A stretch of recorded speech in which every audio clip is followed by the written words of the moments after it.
can't see. It's foggy. There's a beautiful view behind me, but I can't see it because the fog's blocking the view. Analogy to life. Isn't it interesting that a lot of people don't do anything because their fear of the future, their fear of failing, their fear of making a mistake, their fear of something going wrong stops them from doing exciting things in the future. Well, I'm using my little puppy dog now as an example. I lost my gorgeous Giorgio, my old girl, and now I've got this beautiful little girl in my life. If I was scared of having another puppy dog because I don't want my puppy dog to replace Giorgio, I wouldn't have this gorgeous bundle of joy in my arms right now. I just trust that I've got a brain. I study every day, I learn every day, I'm healthy, fit and strong, so my brain works effectively. I'm a critical thinker, I'm a solution finder, I'm an optimist, I'm a positive person. Now, that's not talking about me. Is it possible for everybody to do that? Could everybody choose to be positive, optimistic, a solution finder, and be excited about the future versus being scared about the future? So we often base our future experiences on our past experiences. This is what's happened to me before, so it's probably going to happen again. Is that true? Could we change what happened in the past? No. Can we learn from it so we're better, smarter, stronger, wiser from the past? Yes. The interesting thing about the fog this morning, I can't see my beautiful mountain. But if I went closer to the mountain, I would be able to see it. So I can't see very far at the moment, but the further I move forward, the more I can see. Now, it's still only a small distance in front of me, but I can see the distance in front of me. So if you're scared about the future, then take smaller steps perhaps. But why stop yourself from doing exciting things because of what might happen?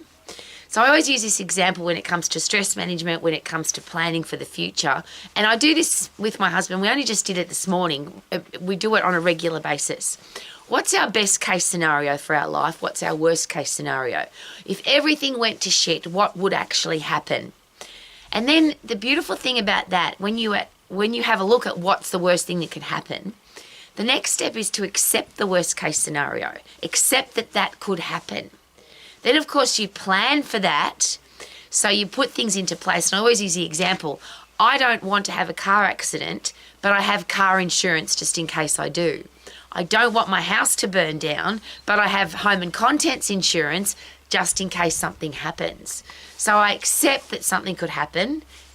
My house could get burned down. I could have a car crash. So then I insure for it. And the reason that insurance companies make so much money, of course, is that it doesn't usually happen. So millions and millions and millions of people have house and car insurance, but not millions and millions and millions of accidents happen or houses get burnt down. So yes, horrible things can happen. But if you live your life in fear of horrible things happening, is it possible that you'll never do anything? If you don't go anywhere today because you're scared of the fog, it's a really great analogy because the further you move forward, the more you can see. Now, obviously, if you drive in the fog, you drive more carefully. You drive with fog lights. I remember living in Europe for 2 years, and I had to do, because I was driving on black ice in fog, freezing cold conditions, windy conditions, snowy conditions. I went and did a extreme driving course so that if I was ever in that situation, because I was a young girl from Australia who just drove on normal roads. When I moved to Europe and I was driving on black ice through the mountains in the dark with fog, I did a critical thinking extreme driving course so I could learn how to drive in those situations. So what a great thing to consider about life. Rather than be hamstrung, stop doing, can't do, too scared to do, scared of failure, how about treat every day like it's foggy? Just keep moving forward. I can't see very far in front of me, but the further I go forward, the more I can see. The more I do, the smarter I get, the wiser I get, the more I study, the more I learn, the more educated I become, the easier it is for me to do stuff. And I always use this example, it's one of my new favourites. It's really hard to run up a hill, or it's really hard to punch the bag for 10 seconds flat out, or it's really hard to run a marathon, and I've done a few of those, until you do them. For people who are really fit, it's not even hard anymore, it's good fun.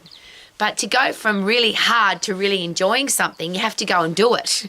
You can't hope that it's going to be, I don't want to run today because I'm scared of being tired. I'm scared of being unfit. I'm scared that I won't be able to run. Well, when you go run, you get fitter and stronger, so then you can run more. So what an interesting way to live. And some people do it, don't they? They, on a day like this, they pull the covers over their head, or they feel depressed, or they go to the doctor and get antidepressant medication, because it's a lot of people do that in winter. Isn't that interesting? There's a syndrome for people that get depressed just because the weather's not good. Well, one of the beautiful things, and you'll probably see it now, above the fog, above the clouds, above a cloudy day, there's always the sun. The sun's not gone. It's just covered at the moment. And very soon, because on a foggy day, that's one of the things that I get excited about, a foggy day. You know it's going to be a sunny day. When the fog clears, it's going to be a beautiful day. And that's what I'm excited about today, because I love all weather. And I know I'm a realist. I've been on the planet a really long time. Some days are rainy and some days are cold and some days are hot and some days are windy. And here we have snow and frost and ice and all sorts of stuff happen. But ultimately, every day is different and every day is awesome if you choose it to be. So that's my favourite song. I sing it every day. May your Mondays be magical. May your Tuesdays be terrific. May your Wednesdays be very well. And your Thursdays be thankful. May your Fridays be a fun day. May your Saturdays be super with 17 O's. May your Sundays be sparkly, because you choose them to be. The last line of that song is the most important, because you choose them to be. Every day can be awesome, whether it's a foggy day or a hot day, whether it's a crappy, lousy, horrible day with horrible people, or it's a fantastic day. Because every day makes us better, stronger, wiser if we choose for that to happen. Every day makes us happy if we choose for that to happen. And I always ask, how could we get stronger, tougher, wiser, better if every day was awesome? So I'm enjoying the fog today because it's a bit spooky. I've got a beautiful new puppy dog to play with. The sun's going to come out. I'm going to have an awesome day. How about you? Super duper doo, how are you? Loving the fog today. Woohoo!